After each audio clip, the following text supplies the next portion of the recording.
প্ৰথমবাৰ খাবলৈ লৈছোঁ দুপৰীয়াৰ সাজ যে প্ৰথমবাৰ মানে এই বছৰৰ প্ৰথম মানে মূলা শাকৰ ভাজি আচলতে মই মূলা শাকটো খাই বেছি ভাল নাপাওঁ কিন্তু যেতিয়া নতুন নতুন ওলায় তেতিয়া কিন্তু অকণমান ভাল লাগে হয় নাই আৰু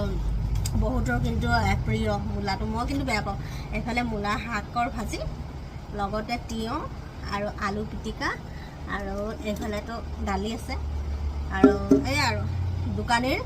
লাইফটো সেয়ে দিনৰ সাজটো সদায় এনেদৰে দোকানতে খাবলগীয়া হয় কিন্তু মাজে সময়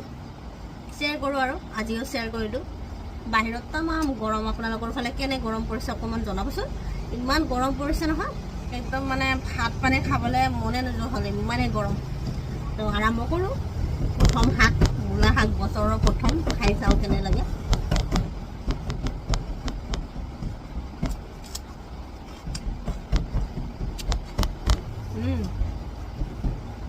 একেবাৰে গলি গৈছে দিয়া একদম কোমল হৈ আছে একেবাৰে মই মূলাতকৈ বেছি মূলা পাতটোহে